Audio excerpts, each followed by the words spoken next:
너 만나고부터 제대로 된 일이 하나도 없어. 가!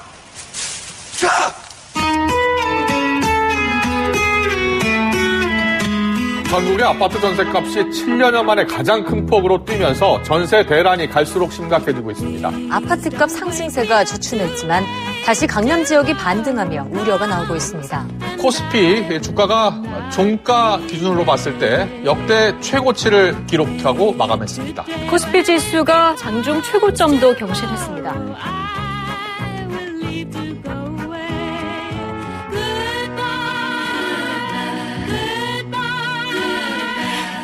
가란 말이야. 정말 코로나와 함께 한 2020년 마무리하면서 외치고 싶은 말입니다. 12월 금요일은 지긋지긋한 2020년 굿바이라는 제목의 특집 방송을 준비했습니다. 코로나19로 전혀 다른 세상을 살았던 우리죠. 한 해 동안 새롭게 다가온 것들에 대한 이야기를 좀 나눠보려고 하는데요. 오늘 지긋지긋한 2020년 굿바이 특집 첫 시간 우리들의 재테크 주식 대 부동산으로 함께합니다. 먼저 부동산 담당 연세대 정경대학원 한문도 교수님 나오셨어요. 어서 오세요. 네, 안녕하세요. 반갑습니다. 주식 담당 장재창 인모스트 대표 나오셨어요. 어서 오세요. 네, 안녕하세요. 반갑습니다. 두 분이 오늘 부동산과 주식에 대한 이야기를 해주셔야 되는데 사실은 방송에서 뭐 지긋지긋한 이런 부정적인 단어 잘 안 써요. 네. 아무리 힘들었다 하더라도 그렇잖아요. 근데 올해는 제가 정말 2020년 정리하면서 이 단어 써도 되겠다. 너무 많은 분들이 힘들었으니까. 그래서 지긋지긋한 2020년 굿바이라고 표현했거든요. 한문우 교수님 어떻게 동감하세요? 좀 정신없는 한 해였죠. 저 적극적으로 동감합니다. 맞아요. 우리 대표님은요? 네, 잘 안 쓰는 것처럼 저도 느꼈었는데 그래도 써도 되겠다 여기에 동감합니다. 근데 주식시장은 네. 사실 지긋지긋한 좀 2020년 네. 아니었잖아요. 아니었습니다. 사실은 네. 주식시장은 좋았고 부동산은 지긋지긋했죠. 그렇죠. 국민들도 피곤하시고 저도 해설하고 그러지만 저도 피곤할 정도로 시장이 막 혼돈의 시간이 너무 길어요. 맞아요. 길었고 이제 조금 마무리되어가는 단계인데 코로나가 옆에 있으니까 또 정신이 없고 그렇습니다. 그러니까 작년도에 우리가 부동산 이야기 정말 많이 했고 네. 우리 교수님도 많이 뵀었는데 이제 연초 들어오면서 코로나19 때문에 부동산 얘기가 좀 잠잠하다가 결국 올해도 네. 그렇죠? 맞아요. 부동산 이야기만 했어요. 정말. 그죠. 영끌 시작되면서부터 이제 맞아요. 지금까지 지금 이어지고 있고. 근데 우리 젊은이들이나 일반 분들 의식은 이제 부동산 지긋지긋하니까 주식시장이 요즘 핫하잖아요. 그러니까 그쪽으로 막 가고 제 딸도 갑자기 한 3주? 3주 전에 저보고 주식 하나 묻더라고요. 그래서 소리 없이 옛날부터 좀 했다 그랬더니 이제 그러니까 그만큼 이제 주식에 대한 관심이 거죠. 예, 부동산은 이제 조금 멀어지는 거죠, 사람들이. 그래서 부동산은 일단락 되는 단계 같고 주식시장으로 많이 젊은이들이 네. 자산관리 쪽으로 넘어가는 것 같더라고요. 네. 지는 애 한문두 교수님과 그럼 뜨는 애 장재창 대표님이라고 표현을 해도 될까 싶은데 부동산 시장은 핫한 거 맞죠? 이 업계에 계시면서 이 정도로 뜨거웠던 적이 있으십니까? 주식시장이요? 네, 예. 사실은 다 고생하는 많은 분들이 계셔서 그렇게 말할 조심스러운데 네. 사자성어 물어보시길래 저희는 전화위복이라고 정했는데 전화위복. 제가 네. 준비해오라고 말씀드렸거든요. 네. 2020년 주식시장을 사자성어 표현한다면 전화위복. 네, 그러니까 고생하시는 분들에게는 너무 안 맞는 말이라 물론 전화위복 되실 겁니다. 저 그렇게 기원하고 있고요. 하지만 주식시장은 말 그대로 진짜 코로나 터져서 한 거의 40% 빠졌지만 지금은 그 이상 네. 오늘 날짜로 2,700 넘었습니다. 오늘 2,700 깼군요. 3천 가겠네요. 네. 최고치를. 네, 그러기도 하고 수출도 너무 좋은 상태고 이래서요. 예. 그렇습니다. 저도 사자성어 준비했어요. 네, 어떤 거요? 부동산 시장. 어목혼주라 그래가지고요. 어목헌주. 네. 이게 뭐냐면 생선 그 눈하고 진주하고 이렇게 비슷하잖아요. 어떻게 얼핏 보면. 그러니까 어떤 게 진짜인지 모르겠는 거예요. 그러니까 정부 말은 안정됐다 그러는데 대책을 보면 안정될 것 같아. 그죠? 제가 봐도 그렇고 그리고 내용도 또 그래요. 장기적으로는 중장기로 맞는 것 같은데 시장 상황 또 언론들을 보면은 정신이 없게 막 뭐 신고가 이런 게 이어지니까 어떤 게 진실인지 이제 그러네요. 혼돈이 오고 있는데요. 이제 시간이 이제 가야 답이 나오는데 그건 제가 좀 이따가 또 말씀해요. 어목혼주 좀 헷갈리는 시장이었다. 알겠습니다. 생선 눈인지 진주인지 헷갈리는 시장이었다라고 네. 말씀하셨어요. 그러면 한문도 교수님은 주식하세요? 네, 많이 하죠. 많이 실패했고요. 머피의 법칙이 저한테 딱 해당되더라고요. 그 슬픈 머피의 법칙. 너무 신기해요. 제가 하면 안 하려고 그러면 올라가고 하고 있을 때는 힘 못 쓰고 뭐 이러더라고요. 부동산 전문가 한문두 교수님도 주식 앞에서는 힘을 못 쓰시고. 네. 그러면 장재창 대표님은 부동산 투자하세요? 저는 뭐 투자라고 말할 정도는 안 되는 것 같고요. 네. 그냥 집 있는 정도? 네, 그냥. 그렇군요. 그렇죠. 부동산 투자는 뭐 쉽지 않죠. 맞습니다. 네. 그래서 이 위기 가운데 주시장이 빛을 봤을 수도 있습니다. 동학개미들이 뛰어들면서 이제 집은 부동산은 도저히 이생은 도저히 안 되겠다 싶은 분들이 많이 뛰어든 것 같아요. 그 신조어도 많이 생겼잖아요. 영끌. 교수님, 영끌. 영혼까지 끌어서 집을 산다. 30대. 이생 끝. 이생의 끝. 집을 못 산다. 너무 슬퍼요. 여러 가지 말이 많았죠. 많은데. 그거는 이제 제가 볼 때 언론에서 좀 시장 편입적인 언론에서 너무 과도하게 좀 몰아씌운 거고 네. 실제 영끌했던 시기는 올해 한 해를 보면요. 작년 12, 16 대책 나오고 나서 1월부터 5월까지 안정적이었어요. 안정적이었다가 총선 끝나고 6월, 7월에 서울의 아파트 평균 거래량이 보통 한 4, 5천 건인데 갑자기 17,000건, 11,000건 이래가지고 막 난리가 났죠. 6월, 7월에.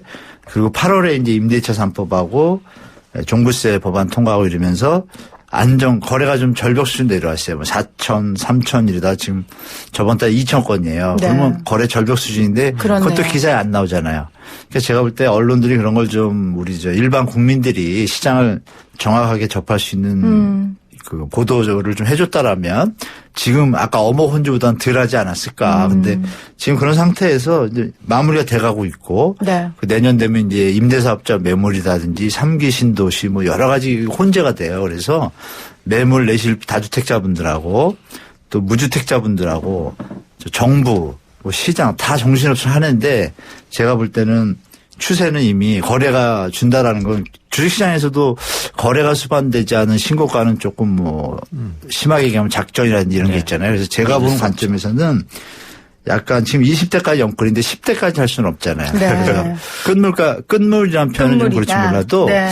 약간 부동산에 약간 조정기가 오기 직전 상황 같다라고 말씀드리고 좀 준비를 하시는 게 나을 것 같다고 좀 말씀드릴게요. 네, 오늘 한 시도 해야 될 얘기를 지금 우리 교수님이 싹 훑어주셨어요. 올 한해 정리해 주셨고 내년 전망까지 해주셨는데 지금 부동산 끝물이라고 지금 막 후루룩 훑으신 거예요. 그러시면 어떡해요? 조정 그런 팩트들이 좀 나타나고 있다. 네, 여러 면에서. 알겠습니다. 자, 이 주식시장의 신조어라기보다 많이 쓴 게 동학서학 개미운동. 네, 그렇죠. 그렇죠. 네, 네. 이 단어들 참 많이 썼어요. 주식시장은 올 한 해 동안 좀 어땠습니까?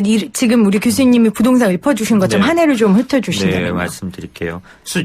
숫자로 말씀드리는 게 그래도 좀 다가오실 것 같아서 코로나 이전에 2,200대였었고요. 그게 코로나 터지고 정확하게 3월 19일 날 최저점 1,457포인트. 와. 중요한 건 제가 금융시장에 20년 있었는데 그동안 한 4번, 5번 정도 이런 위기를 겪었는데 네. 평균 20개월 걸렸어요. 이 정도 떨어지려면. 아하, 떨어지려면. 네. 그러니까 위기 때마다 정도는 50% 정도까지 빠지는 거는 여러 번 있었는데 단 2달 만에 이랬던 적은 한 번도 없었습니다. 와, 역사에 20개월 만에 없었어요. 떨어질 정도가 2달 만에 떨어졌으니. 네네. 이거는 사실은 혼이 빠지는 하락이었고요. 그렇죠. 공포감도 극대화됐기 때문에 네. 그 저희 주식시장에 이제 금융시장에는 빅스 지수라 그래서 공포 지수를 따지는 게 있는데요. 얘가 금융위기 때 제 기억에 80이 안 됐었는데 이번에 80 넘었습니다. 그 지수가 공포가 극대화돼서. 그럼 대표님도 그때 많이 무서우셨어요? 글쎄요. 저는 이제 한 3-4번 겪어봐서 그런지 사실 좀 말도 안 되는 얘기 같으시지만 이런 뒤에 시장이 한동안 굉장히 좋습니다. 매번 그랬고요. 그걸 경험상 알았기 때문에. 그래서 다만 이제 바닥이 돼야 이제 살 수 있잖아요. 저는 바닥 살 수 있는 때를 기다리는 지표 같은 것들을 가르쳐 드리면서 시간을 보냈고요. 아하. 3월 19일 날이 왜 누구나 말하는 그런 정확한 바닥이었냐면 기억하실걸요? 한미 통화 수합한 날입니다. 맞아요. 그러니까 앞으로도 시그널은 그런 데서 옵니다. 달러가 엄청나게 귀해진 공포로 인하면 달러는 올라가거든요. 네네. 그때 이제 달러를 나눠준다. 아하. 예, 달러가 그러니까 모두에게 없게 안 되게 해준다. 이러면 공포가 풀립니다. 그날부터 올라간 게 이제 지금 2,700 간 겁니다. 잠시만요. 지금 유튜브 보이는 라디오 창과 앱에 문자로 앱이 지금 잘 안 들린다고 청취자들이 문자를 보내주고 계세요. 저희가 지금 수정을 해결 방안을 찾고 있습니다. 죄송하고요. 지금 FM 94.5MHz로 지상파 방송국을 찾아주세요. 오랜만에 여러분. 네, 올드한 매체지만 이게 가장 정확하답니다. FM 94.5MHz를 들으시면 되고요. 지금 유튜브 보이는 라디오하고 저희가 앱 YTN 라디오 앱 빨리 수리하도록 하겠습니다. 다시 한번 양해의 말씀을 전합니다. 자, 그럼 2,700을 찍었어요. 네. 아까 말씀하시기에는 2달 만에 바닥을 쳤다고 했는데 네. 오르는 것도 굉장히 빨리 올랐잖아요. 네. 이거는 상상하셨어요? 이렇게까지 아니죠. 바를 거라고. 사실은 한 2년에 거쳐서 올라오는 정도의 그 정도를 사실 5개월, 6개월 만에 올라온 거기 네. 때문에 사실 이것도 아마 역사적으로 따져보면 제가 이거는 이제 케이스를 숫자로 따져보진 못했는데요. 아마 초유일 겁니다. 예. 그러면 교수님은 지금 대표님은 전문가니까 시그널을 물어보시기 보고 많아요. 듣다 보니까. 시그널을 보니까 그래도 괜찮겠다 했는데 그 바닥 쳤을 때 거의 정말 멘붕이셨겠어요. 아, 주식이요? 네. 저도 어줍잖게 해가지고 네. 받아쳤을 땐 마음 비우는 거죠. 그냥 가만히 멍 때리고 있었고요. 네. 살아나더라고요. 살아났는데 여쭤볼 게 하나 있는데요. 여쭤봐도 되죠? 그럼요. 여쭤보세요. 대표님 이게 언제까지 이게 계속 갈 거고 올라가는 거 예측하시는 말씀하시는 건가요? 왜냐하면 투자하시는 분들은 지금 뭐 다 필요 없어요. 왜 그랬는지 원인 분석도 필요 없고 그래서 언제까지 이렇게 오르냐 네, 이게 이거거든요. 언제까지 갈 건지. 네. 생각보다 깁니다. 왜냐하면 이게 리셋이라는 개념으로 보시면 제일 좋고요. 네. 이런 그 아주 기록적인 하락이 이유는 몇 번 다른 이유들이었지만 매번 이렇게 한 50% 가까이 떨어지고 나면요. 이 사이클의 리셋입니다. 이제부터 사이클이 원턴 시작된 거라서 이제 봄, 여름, 가을, 겨울을 지나가게 되거든요. 그러다 보니까 사실 너무 많이 올랐고 빨리 올라서 걱정하고 오히려 못 들어가는 분들에게 오늘 제가 기회가 된다면 앞으로 1, 2년이 오히려 더 수월한 시기입니다. 그럼 지금 봄인 거예요? 아직? 네, 이제 봄의 끝에 와 주식시장에서는? 있습니다. 아, 네. 지금 보면 이제 해도 늦지 않는 거네요. 늦지 않습니다. 제가 보기에는 4계절 중에서 저희는 사이클을 이제 계절로 부르는데 네. 4계절 중에서 일반 투자자가 할 수 있는 기간은 봄과 여름밖에 없고요. 가을, 겨울은 안 하시는 게 좋습니다. 되게 좋은 말씀입니다. 아니 명심하겠습니다. 이것도 오늘의 결론인데 두 분이 다 말씀을 해주셨어요. 그래요? 그러니까 아까 전에 부동산은 끝물이라고 하셨고 주식시장은 지금이 네. 시작이다라고 말씀을 해주신 거예요. 자, 여러분 결론을 듣고 출발을 하니까 조금 더 원인 분석에 귀에 잘 들어오실 것 같은데 그러면 우리 그 부동산 이야기를 좀 다시 네, 한번 네. 해볼게요. 올 한 해 아까 정리를 쭉 훑었지만 부동산 대책이 몇 번 나왔습니까?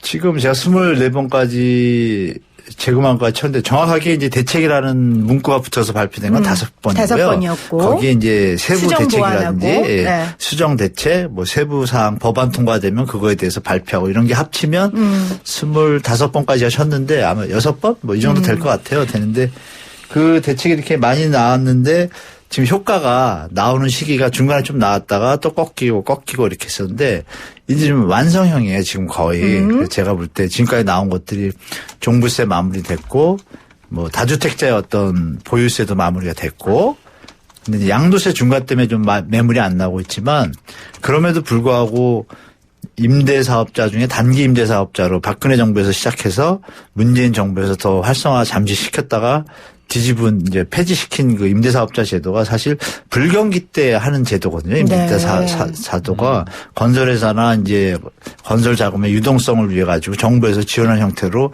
민간 자본이 들어와서 미분양된 거를 매입하는 형태를 취하는 게 임대사업자 제도인데 경기가 좋아지는데 그 임대사업자 제도를 연속하다 보니까 이제 그런 폐해가 일반 분들이 갭 투자까지 또 가세했잖아요. 네. 전세 대출의 레버리지가 있어서 그게 이제 했던 것들이 다 가지고 있다 지금 이제 다 막아놨거든요. 막아놓고 이제 팔아야만 되는데 팔려면 시장에서 수요가 있는데 그 수요들이 3기 신도시를 기다리잖아요. 여기서 지금 관망세가 막 이어지고 있어가지고 지금 마지막 혼돈기예요. 마지막 혼돈기다. 결정적인 하나를 말씀드리면 서울시 아파트 매물이 7월 이후로 계속 조금씩 늘고 있어요. 전세 물량도 조금씩 늘고 있고. 그렇군요. 많이 줄질 않아요. 그러면 뭐가 좀 나온다는 거잖아요. 그리고 이 얘기는 이제 YTN이니까 말씀드리면 현장에서 갭 투자 이제 예전부터 한번 말고 이제 최근에 막 붙어서 영끌해서 갭 투자한 분들이 지금 다 막아버리니까 이제 퇴로가 없잖아요. 네. 그럼에도 불구하고 점점 보유세, 종부세는 또 내년 6월까지 기다리면 또 내야 되잖아요. 그러니까 지금 현장에서 조금 갭 투자를 해서 자산이 없는 상태에서 무리하게 한 분들이 어떤 부담 능력이 좀 약해지니까 지금 파시려고 많이 내놨어요, 시장에. 그래서 그러면 공급이 좀 있다는 얘기네요. 네, 앞으로. 나왔음에도 불구하고 더 결정적인 건 뭐냐면 사러 오는 사람이 별로 없는 거예요. 그러니까 일단 신고가가 일어나는 지역들은 희소하고 누구나 찾는 지역 이런 몇 군데 지역들을 강남이라든지 특별한 지역을 빼고는 전체 서울시를 본다라면 그 현상이 지금 점점 약간씩 증가하는 형태를 보이고 있어요. 공인중개사분들한테 제가 확인을 해보면 네. 팔아달라고 막 전화들이 오는데 매수자들은 또 가격이 임계점이 왔다고 판단하는지 자꾸 쉽게 안 사고 있고 뭐 얘기를 하면 이렇게 안 됩니다. 그럼 한 5천 내려가면 연락 주세요. 이러고 빠진대요. 그래서 시장이 좀 혼동기니까 시청자분들은 좀 그런 걸 좀 감안하셔서 네. 조금 뒤늦게 막 가시지 말고 좀 여러 가지 판단하시고 시장에 접하시는 게 좋을 것 같습니다. 지금 9090님이 가족 식사 때 서울 아파트 값은 절대 안 떨어진다는 의견과 결국 떨어진다는 의견으로 갈려요. 전 후자입니다. 제가 이기고 싶어요 하셨거든요.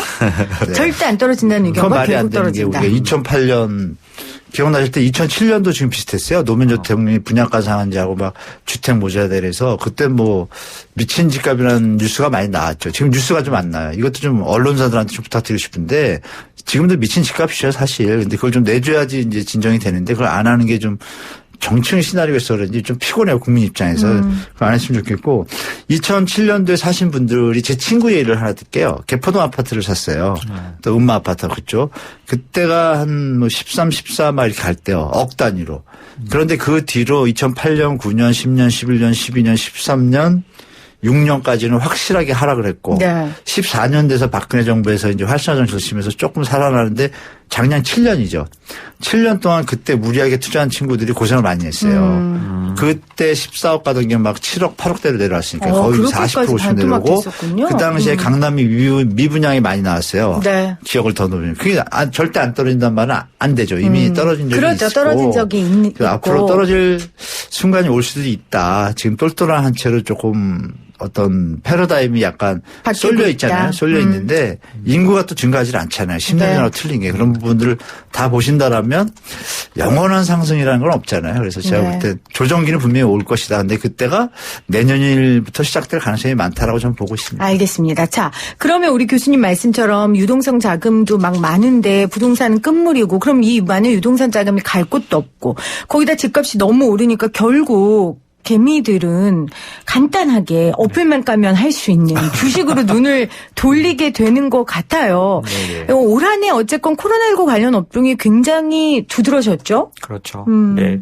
이게 잠깐 올랐다 끝났으면은 코로나 수혜 업종만 좋았다 끝났을 텐데. 그러니까요. 아시다시피 지금 그 이상 올라왔으니까 좀 단계를 나눠서 볼 수 있는데요. 그 처음에는 당연히 코로나로 인해서 피해를 안 본다고 하는 그 언택 관련된 그래서 뭐 기사 같은 거 보면 카카오, 네이버, NC가 삼총사다. 네. 이렇게 말했었고요. 다 당연히 모바일과 온라인 통이었으니까요. 근데 지금은 이제 그런 부분이 지나서 아까 제가 말씀드린 그러니까 모르시지만 계절이 가고 있었던 거죠. 그래서 봄의 끝에 오면 여름이라는 건 금융시장에서는 실적 장세라고 해요. 근데 이제 제가 사실 먼저 좀 양해를 구할 것은 우리 모두 대부분은 힘들고 있는데 왜 주식시장이 이렇게 올라서 또 이 얘기를 하는 사람들이 마치 힘든 거 없는 것처럼 말하는데 맞아요. 저는 그건 아니고요. 네. 근데 언제나 아셔야 할 게 있는데 그 폴 크루그만 교수라고 그 유명한 분이 올해 5월 달에 그 파이낸셜 타임즈에다 아티클을 하나 썼는데 거기 제목이 뭐냐면 그 주식 마켓은 경제가 아니다. 네, 물론 영어로 썼습니다. 네, 내용은 이거였어요. 무슨 얘기냐 하면 지금 경제가 다 회복되지 않았고 완전 더 어려운데 주식시장은 그 경제를 반영하지는 않는다는 겁니다. 오늘 시간이 없어서 네. 왜 그런지 세네 가지 말씀을 못 드리지만은 제가 이 얘기 꺼내는 이유는 네. 지금 뭐 신나서 다 좋아진 것처럼 이런 뜻은 아니다. 하지만 저는 네. 주식시장에 종사하는 사람이니까 이 시장에 대한 논리, 이 시장만의 알고리즘이 있기 때문에 그 얘기를 드리는 거다. 이렇게 생각해 주시면 좋겠고요. 그런 면에서 보면은 봄의 끝에 실적 장세 앞에 있기 때문에 아까 말씀드린 언택이라고 말하는 코로나 수혜주들이 초반에 있었다면 지금은 외국인들 필두로 경기 민감주 쪽을 사고 있습니다. 그러니까 대형주 위주로. 예. 그러니까 코로나 수혜주가 사실은 코로나가 빨리 끝났으면 테마주로 끝났을 텐데 네, 맞습니다. 코로나가 이어지고 세상이 바뀌면서 네. 언택트 세상이 되면서 이게 그냥 테마주가 아니고 정말 계속되는 네네. 우량주가 된 것 같고요. 네, 그걸 이제 시장에서는 마치 앞에 올해 상반기엔 코로나 때문에 얘네가 좋았고 이제 지금 요즘 들어서는 경기 민감주를 좋아지니까 그 언택이라는 것들이 이제 백신에 의해서 없어지는 줄 아는데 사실 저는 내년도 하반기엔 또다시 이제 그런 성장주 기술주가 올라올 걸로 보여지는데 왜냐하면 사실 이 코로나가 터지기 전에도 거의 3, 4년 전부터 이 소위 말하는 언택에 관련된 그 기술주들은 워낙 강세였군요. 그 수익이 좋았고 이익이 좋았기 때문에 거의 이거는 신경제 구경제라고 봐야 될 만큼 아주 구조적인 변화. 아까 제가 주식시장에는 봄, 여름, 가을, 겨울이라는 그런 사이클 그리고 경기 순환적 사이클이 있고요. 또 하나의 커다란 사이클이 있는데 이거 40년 가는 사이클은 세계화 시대와 기술의 시대가 번갈아 40년씩 나타나는 지금은 2010년부터 40년간 기술의 시대입니다. 기술의 시대다. 예, 그렇기 때문에 시장이 이제 경기 순환 쪽에 대해서 반응하는 지금은 민감주들이 오르지만 네. 결국에는 그 근간에 기술에 의한 성장주들은 10년 이상 40년을 갈 수 있는 제 앞에 10년이 진행됐으니까 한 30년 정도 진행될 수 있는 상승이라서 요거를 놓치지 않고 왜냐하면 우리 일반인들은 장기 투자하는 게 더 유리합니다. 아니 그러니까 지금 제가 대표님 말씀 들어보니까 코로나19로 언택트 주들을 지금 사두면 네네. 이제 앞으로 이건 기술주로 가는 거니까 코로나 네네. 때문이 네네. 아니라 네네. 장기 투자할 수 있다. 맞습니다. 그러면 수익을 얻는다는 말씀이세요. 그게 더 적절해 보이죠. 그러니까 코로나19가 딱 터지고 저희가 그 언택트 관련된 주로 완전히 이렇게 히트 쳤던 기업의 대표를 인터뷰한 적이 있어요. 아, 그러세요? 그러니까 한 기업을 홍보하려고 했던 건 아니었고 네. 이제 이 상황과 트렌드를 반영하기 위해서 했는데 제가 그래서 그 뒤로 이제 그 주식을 아주 유심히 봅니다. 그러세요? 네. 유심히 보는데 그 주식이 계속해서 가고 있고 또 대표님이 하시는 말씀이 코로나19 때문에 뜬 게 아니라 네. 벌써 몇 년 전부터 네, 맞습니다. 이런 온라인 기술을 일본에 수출했고 기업이 어때요? 이름이 뭐예요? 좀 얘기해 주시면. 생생경제 찾아보세요. 다시 듣기로. 아니, 시청자분들도 지금 말하면 기억나시면 홍보하는 게 되기 그렇게 때문에 돼요? 그 당시에는 그리고 저희랑 네. 인터뷰하고 막 국무총리가 거길 찾아가고 막 이러셨더라고요. 네. 그래서 그만큼 굉장히 말씀하신 것처럼 기술주는 코로나 수혜주가 아니라 아닙니다. 앞으로 40년간 쭉 갈 수 네, 있는 주니까 맞습니다. 장기 투자로 오히려 맞습니다. 보셔라. 맞습니다. 지금 들어가도 된다. 지금 되게 오른 것 같지만 사실 더 오를 거다라고 맞습니다. 하셨고 또 하나 제가 궁금한 거 아까 주식은 이렇게 잘 되는데 사실 실물 경제는 그렇지 않잖아요. 그래서 위험하다고 말하는 사람들도 네, 있잖아요. 맞습니다. 네. 이건 어떻게 생각하세요? 사실 그래서 여러분 앞으로도 이런 커다란 사이클을 뭐 제가 앞으로 어려워질 일이 곧 있다 이런 뜻 전혀 아니고요. 네. 한 10년마다 한 번씩 큰 사이클이 왔었는데요. 혹시 그런 사이클일 때 기억하실 게 그럴 때마다 항상 위기설을 부르짖는 분들이 있으세요. 올해도 어김없이 3월 위기설, 4월 위기설, 5월 위기설, 6월 위기설 매번 안 나고 넘어왔고요. 그분들의 논리는 뭐냐면 지금 경제가 안 좋으니까 주식은 안 오른다예요. 누가 들어도 타당하니까 많은 분들이 동조했고요. 하지만 아까도 말씀드린 것처럼 주식시장은 경제가 아니다라는 부분이 있는데 이거 어떤 거냐면요. 지금 코로나의 피해를 받은 것들을 실업률이나 폐업률 같은 걸로 조사해봤더니 간단히 말씀드리면 소득이 낮으신 분들은 전부 다 실업을 많이 했고 맞아요. 아직 못 찾았는데 소득이 높은 분들은 별로 타격을 안 받았어요. 맞아요. 두 번째, 주식시장에는 그 종업원 수가 많고 매출이 큰 회사들만 들어오게 돼 있어요. 상장 자체가. 그렇겠죠. 종업원 수로 폐업률을 따져봤더니 9명 이하의 작은 기업은 몇십 프로가 지금 폐업을 했는데 5,000명 이상의 많은 기업들은 폐업률이 거의 없습니다. 결국 주식시장에 들어온 큰 기업들은 이 코로나에 의해서 심각한 피해를 보지 않았다. 피해는 봤습니다. 그렇기 때문에 주식시장은 뭘 나타낼까요? 주식에 상장된 회사들을 나타내죠. 그렇죠. 그리고 아까 말씀드린 몇 년째 변화된 그런 신경제 그 기술주들. 그러니까 구조가 바뀐 거에 이미 적응한 기업들, 독점으로 가고 있는 기업들이니 그들은 이익이 더 커지지 작아지지 않았습니다. 그러니까 주식시장 안에 들어와 있는 기업들은 이미 예. 이제 선별된 기업이죠. 맞습니다. 한마디로 정글 규모가 속에서 크고. 살아남은 기업들이기 때문에 예. 그렇게 경제와 상관없이 경제 위기와 상관없이 갈 수 있고 맞습니다. 거기에다 이제 어려울 때 주식시장으로 돈이 몰리니까 그 돈 때문에 더 또 앞으로 나아갈 수 예, 있고. 맞습니다. 부익부 빈익빈이 또 여기에서 더 심화될 수 있는 거죠. 거네요. 알겠습니다. YTN 라디오 생생경제 12월 금요일 저희가 지긋지긋한 2020년 굿바이라는 코너를 지금 진행 중에 있습니다. 부동산 관련 이야기는 연세대 정경대학원 한문도 교수와 나누고 있고요. 주식 관련된 이야기는 장지창 인모스트 대표와 함께하고 있습니다. 자, 여러분은 부동산입니까? 주식입니까? 제가 문자 보내달라 그랬더니 4836님은 서민은 역시 주식이죠. 큰돈은 아니지만 요즘처럼 힘든 시기에 잘 선택하면 용돈벌이는 할 수 있어요. 4631님 주식 관심 있어요. 언택트 업체 알고 싶어요. 보내주셨는데 저희는 업종은 추천해드리지 않습니다. 여러분 공부하셔야 됩니다. 7244님 무조건 주식입니다. 9886님 부동산이죠. 주식은 안 돼요. 6344님 결국은 부동산입니다. 6678님도 부동산입니다.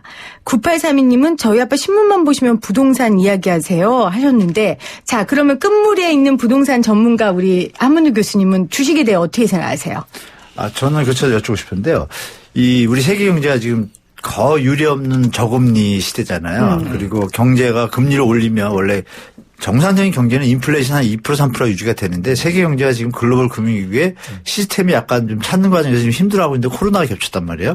가만히 보니까 이거 금리를 올리기 힘든 것 같고 저금리가 몇 년 더 이어진다고 하면 그렇다면 기업의 입장에서 매출 있는 기업들이 수익이 날 거고 그럼 거기는 주식을 투자를 하면 배당을 해줄 거고 근데 배당을 안 해주는 주식도 있기는 들었는데 배당하는 주식이 있을 때 저는 지금 시장은 제가 볼 때 부동산은 약간 아까 말씀드린 것처럼 조정기로 들어가는 것 같아서 주식시장은 보니까 아까 대표님 말씀 주신 걸 들으면 조금 잘 보면 지금 저금리 시대에 충분히 소자본을 할 수 있어서 저도 관심이 많거든요. 그래서 배당률에 대해서 좀 어떤 형식인지 은행보다 100번 나은 것 같아서 그것 좀 또 거꾸로 여쭤보고 싶어요. 그러니까 금리가 워낙 낮으니까 배당률이 은행보다는 낮지만 우리나라가 또 워낙 그런데 그게 적잖아요. 배당을 안 그렇죠. 주죠. 네. 그래서 한국은 그런 면에서는 배당주를 택하기는 어려운 부분이 좀 우리나라는 전형적으로 사실 코스피가 디스카운트 됐던 이유 중에 제가 주식 브로커나 이런 생활 오래 하면서 많이 실망했습니다. 한국 주식에. 오랫동안 투자했고. 근데 그 이유는 기본적으로 제가 볼 때 배당을 안 주고요. 그다음에 자사주 매수 같은 주주에게 돌려주는 게 없습니다. 그러다 보니까 이게 장기적으로 상승을 못해요. 외국에 있는 미국에 있는 그 펀드 매니저들하고 통화하거나 뭐 이런 그러니까 그런 분들의 얘기를 들어보면 기본적으로 그들이 일정 비율만 사는 이유는 한국이 배당을 안 해서고 그런 걸 안 해서라고 합니다. 하지만 그 교수님 말씀하신 그런 의미는 확실히 있는데 주의하실 거는 코로나가 터졌기 때문에 그 기업들이 어떤 상태가냐면 아직도 어떻게 될지 몰라서 현금을 끌어안고 있는 부분이 있어서 최근에 금융시장에는 코로나 이후에 배당 컷이라는 용어가 생겼습니다. 이게 뭐냐면 주던 배당도 일단 스톱.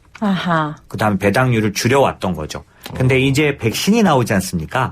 그러니까 이제 신기한 건 기업들이 배당을 슬슬 하기 시작한다. 원래대로 하겠다. 이렇게 나오고 있어요. 그러니까 제가 보기에는 기회가 된 것 같습니다. 이제부터는 배당을 많이 주는 기업을 찾아서 그 말씀하신 대로 변동성은 좀 덜한 데를 찾아서 은행보다는 높은 수익을 내는 건 가능해지는 것 같고요. 그런 면에서 볼 때 한국은 조금 매력이 좀 덜한 편이니 저는 이제 미국에 있는 회사들을 찾으셨으면 좋겠는데 왜 그러냐면 이게 너무 다른 분위기인 게 미국의 기업들은 적극적입니다. 주주들에 대해서. 그리고 오너들조차도 그러니까 CEO들이 주가에 관심이 굉장히 많아서 그러다 보니까 희한한 건 저희가 작년도부터 다뤘던 배당주만 하는 ETF에는 정말 우리가 다 아는 커다란 기업들만 다 들어가 있는데 이들의 배당률이 또 높은 거예요. 그럼 안전한 거잖아요. 그렇죠. 우리가 막 이름만 들면 알만한 기업들이니까. 전부 존슨앤존슨이 1등이거든요. 뭐 이런 식이에요. 그래서 그런 쪽으로 눈을 돌리셨으면 하고요. 기본적으로 배당주를 택하실 때 이제 과거의 오류라는 게 있는데 뭐냐면 저희 나라 옛날에 신용 고배당이라든지 이런 좋은 배당주 펀드들이 있었습니다. 네. 근데 이쪽들이 지금 요즘 성적을 안 좋고 몇 년간 맥을 못 치는데 이유가 뭐냐면 이제는 배당만 높으면 안 되고요. 성장하는 배당주야 돼요. 왜냐하면 배당만 높으면 계속 주가가 떨어져서 배당을 많이 주는데 주가가 다 까먹어요.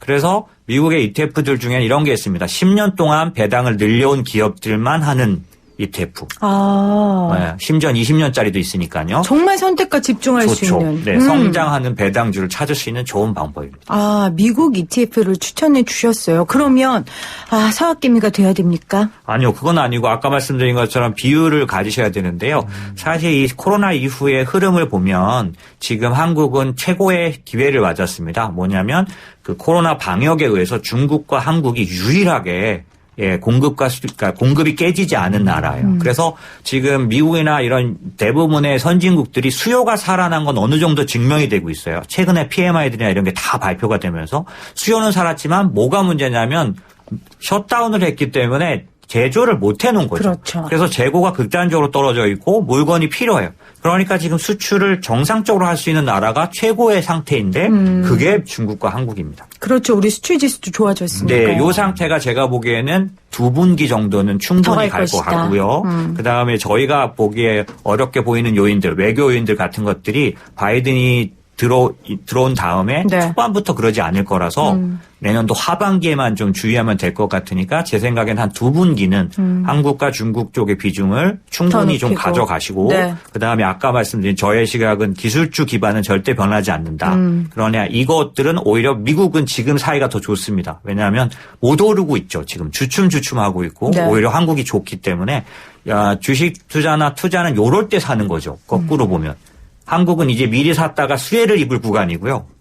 미국은 지금 주총거리니까 지금 같을 때 사야 내년 1, 2분기에 네. 또 수혜를 입게 되겠죠. 예. 한문우 교수님 오늘 수업료 내고 가셔야 될 것 같아요. 뭘 그렇게 적으세요, 막. 제가 맞아요. 너무 좋은 얘기 말씀 감사드리고. 그러니까 투자 전략을 잘 세워주셨어요. 네, 부동산하고 제가 말씀하시는데 잠깐 비교해봤더니 그러면 이제 배당이라는 건 임대료 이제 투자했을 때 해당되고 성장성이라는 건 이제 미래 자산가치 상승인데 지금 부동산의 배당률이 예전보다 떨어지는 편이죠, 지금. 월세가 오른다는데 수요가 안 받쳐주니까. 그리고 성장성은 경쟁 상대가 지금 많이 나타나는 거예요. 3기 신도시나 매물들이. 이렇게 비교를 한다라면 부동산은 제가 볼 때 좀 조정기가 맞는 것 같아요. 그거랑 비교를 하더라도. 주식시장은 지금 말씀을 들어보니까 방역이라는 특별한 변수가 호재가 돼서 저도 지금 주식시장에 조금 나중에 한번 전화 한번 드려야겠다는 생각이 드는데 시청자분들도 관심 가져도 괜찮다는 생각이 좀 개인적으로 좀 하고 있습니다. 그러면은 지금 부동산은 조정기를 거칠 거라고 하셨잖아요. 네네. 우리가 앞으로 이전에 떨어졌던 적도 있고 다시 올랐는데 부동산 조정기는 이걸 벗어나는 계기가 뭐 어떤 게 있어요? 정부 정책의 변화? 뭐 정권의 변화? 가처분 소득이 점점 차분하게 시간이 되고 경제가 살아나는데 가처분 소득이 늘어나서 저축이 늘어나고 네. 인구라는 것도 받쳐줘야 됩니다. 주택 핵심 구매 연령 인구가. 근데 지금 우리는 그게 거의 또 표현이 자꾸 끝물이라는 단어로 가서 좀 죄송한데 그러니까 지금 주택 구매 핵심 연령 인구도 줄고 있고 네네. 가처분 소득도 지금 대출이 과다해지면서 줄고 있고 대출은 OECD 중에서 거의 1등 수준이에요. 그 가처분 소득 대비 그 부채 수준이 184인데 일본이 그 비율이 137대 버블이 터졌고 미국은 141대 터졌어요. 우리 지금 184예요. 그리고 위에 5개 나라가 동유럽 국가밖에 없는데 그 국가들은 복지 시스템이 잘 돼 있어서 우리보다 가계부채 비율이 높아도 세금을 1인당 다 뭐 40%를 내니까 그 시스템이 유지가 되는 시스템이고 우리는 그게 안 돼요. 그래서 그것도 좀 위험한 수준에 와 있기 때문에 행여나 이 얘기는 꼭 드리고 싶어요. 행여나 부동산을 많이 원하시는 분들 중에 부동산이 정권이 바뀌거나 차후에 대출이 완화될 거라고 생각하시면 큰일 납니다. 왜냐하면 바젤3 협약에 의해서 글로벌 금융위기 때 다 뭉쳐서 바젤3가 있기 때문에 지금 DTI나 DSR 이런 거 있잖아요. 그게 뭐 대한민국이 혼자 하는 게 아니거든요. 전 세계가 공통적이에요. 그래서 맞아요. 그게 쉽게 안 바뀌기 때문에 예전처럼 뭐 대출 90%가 다 줄까 이런 건 미리 생각하시면 안 되니까 시장을 좀 보수적으로 좀 대처하시는 게 좋을 것 같습니다. 알겠습니다. 계속해서 부동산 주식 관련된 이야기 문자 보내주고 계신데 8106님은 저는 꾸준히 생생경제 듣다 보니까 경제 흐름 속에서 우리 아이들은 저출산 시대니까 부동산 투자는 가능하지 않을 것 같고 주식에 눈을 뜨게 됐습니다. 꾸준히 공부하다 보면 재무제표와 지표 보다 보면 꾸준한 수익이 난다고 생각합니다. 우리 생생경제 때문에 이렇게 생각이 바뀌셨고 9832님은 부동산 얘기하니까 저희 엄마께서 부동산 공부하신 기억이 있습니다 하셨는데 정말 공인중개사 자격증 많이 땄어요. 근데 이것도 이제 앞으로 좀 달라지겠네요. 그렇죠. 언택트 시대에. 수밖에 없죠. 지금 개업을 하신 분이 중개사 자격증 가지신 분이 한 3분의 1이 안 돼요. 그러니까 언제든지 하실 수 있는데 안 하시는 이유는 여러 가지가 있겠지만 지금도 좀 과다해요. 이런 얘기는 뭐 제가 언론에서 처음 드리는데 일본의 공인중개사 숫자 단위 인구수에 비해서 우리가 한 6배 많습니다.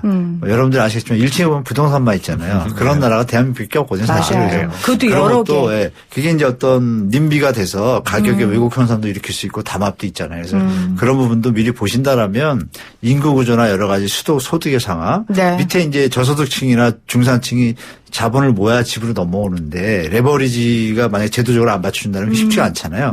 그런 과도기니까 제가 볼 땐 당분간은 보수적으로 대처하는 게 더 나을 것 같다라고 저는 개인적으로 보고 있어요. 알겠습니다. 자, 2060님 배당 받으려면 매수를 언제까지 해서 가지고 있어야 합니까? 한국의 기준은 이제 배당은 기간에 따라 다른 건데요. 뭐 미국은 일반적으로 분기 배당합니다. 네, 한국은 일반적으로 연간 배당하고요. 한국도 분기 배당하는 회사가 몇 개 있는데 네. 예를 들면 삼성전자 같은 데고요. 드뭅니다. 그렇기 때문에 한국의 배당을 받으려면 12월 26일 뭐 이럴 때까지 사서 배당 일에 전에 사놔야지 받는 거고요.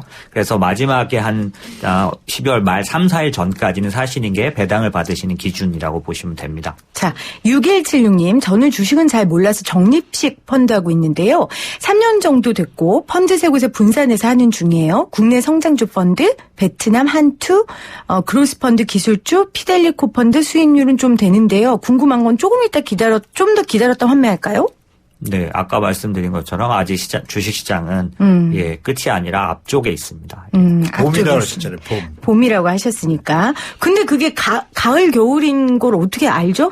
첫 보면 압니까? 네, 이렇게 보시면 됩니다. 네. 그러니까 주식시장의 순환적인 그런 사이클의 분류는 그러니까 그 구분은 금리로 합니다. 대표적으로 네. 뭐 여러 가지 지표들이 있지만 금리가 계속 이제 여름이 오면 전형적인 게 금리가 올라갈 수밖에 없어요. 경기가 좋아지면 금리를 올려서 그걸 대응하게 돼 있고요. 네. 중앙은행들이 금리를 올려서 이 유동성 함정에 빠지지 않도록 그 전에 이제 살리기 위해서 풀었던 돈들이 어떤 나쁜 영향을 갖지 않도록 회수해 줘야 합니다. 그렇기 때문에 여름 장세는 반드시 금리가 올라가는데요. 네. 가을은 어떻게 할 수 있느냐? 금리가 올라가다가 멈추면 안 올라가는 구간을 가을이라고 보고요. 겨울은 어떻게 할 수 있냐? 다시 금리가 계속 내려가는 기간. 어려우니까. 그걸 피하려고 살리려고 계속 내려가요. 그럼 봄은 어떻게 하느냐? 계속 내리다가 더 이상 안 내리는 때. 지금이네요. 네. 그게 봄입니다. 알겠습니다. 더 내릴 데가 없잖아요. 예? 더 내릴 데가 그러니까 이제 없잖아요. 올라갈 마이너스인데. 그래서 봄이 시작된 겁니다. 그러니까 지금 올라갈 마이너스에다가 거죠. 멈춰 있으니까. 네, 금리를 내리다가 그래서 이제 우리 투자자들이 오해하는 게 금리를 처음 내리기 시작했을 때 총 언론이 다 이제부터 주식시장이 좋아진다고 말합니다. 겨울에. 그러나 그렇게 보면 안 됩니다. 나빠지는 시작이에요. 나빠지는 계속해서 시작이다. 내리기 때문에. 예. 그래서 언제나 금리가 몇 번을 내려오고 그러고 나서 한동안 안 내리는 게 계속될 때 이때가 네. 봄입니다. 자, 오늘 두 분과 함께 정말 실질적인 이야기 나눠봤는데 주식은 계속해서 봄이라고 말씀해 주셨으니까 제가 전망 따로 안 여쭤봐도 될 것 같고 그러면 내 집 계획, 마련 계획 내년에 하시는 분들은 네. 어떻게 희망이 있습니까? 희망이 많죠. 3기 신도시가 위치가 좋고요. 우리 시청자분들이 정확하게 애청자분들이 아실게 3기 신도시는 광역교통계획망을 미리 동시에 합니다. 그래서 네네. 입주할 때 같이 개통이 되기 때문에 예전과 다른 형태고 아파트도 또 자족도시예요. 지역이. 자족도시라는 거는 이제 어떤 공원이나 여러 가지 부분들과 직장까지 다 공유되기 때문에 제가 볼 때는 좀 관심을 크게 가시는 게 좋을 것 같고 서울 접근성도 다 20-30분이거든요. 네. 그래서 미리 말씀드리니까 내년부터 태능하고 용산 정비창 부지 또 사당동의 그 만세대 좋은 데들이 많이 준비가 돼 있고 또 하반기 7월 달에 사전 분양이 시작되지 않습니까? 이런 분들에 대해서 또 신혼부부들한테 지금 혜택을 많이 좀 부여가 되도록 네. 추첨제도 많이 두고 공급량도 많이 늘려놨어요. 그래서 제가 볼 때는 말씀드린 지역들하고 3기 신도시 또 홈페이지가 있어요. 거기하고 신혼희망타운이라는 홈페이지가 또 따로 있어요. 들어가셔서 가면 또 알림 메시지를 해줘요. 요새 정부에서 친절하게 해두시면 큰 비용 없이 자기의 어떤 자격 요건이 되시는 분들은 그쪽에 접근하시고 생애 최초도 또 혜택을 많이 주기 때문에 네. 또 결정적으로 분양 가격이 상당히 저렴할 겁니다. 상상 제가 지금 들은 정보로 의하면 상상 이상으로 좋은 아파트임에도 반가운 불구하고 이야기네요. 분양가가 서민들이나 중산층이 다 도전할 만한. 도전이 아니라 선호하는 대상이 될 거라고 저는 자신하거든요. 그래서 알겠습니다. 그 부분에 꼭 관심을 가지셔가지고 좀 그 자산 관리에 도움이 되셨으면 뭐 부탁이 아니라 좀 바라고 있습니다. 네. 오늘 함께 해주신 두 분 감사하고요. 저희 주식 이야기, 부동산 얘기 뭐 내년에도 끊임없이 해야 되니까요. 또 모시고 함께 나누도록 하겠습니다. 함께 해주신 두 분 고맙습니다. 감사합니다.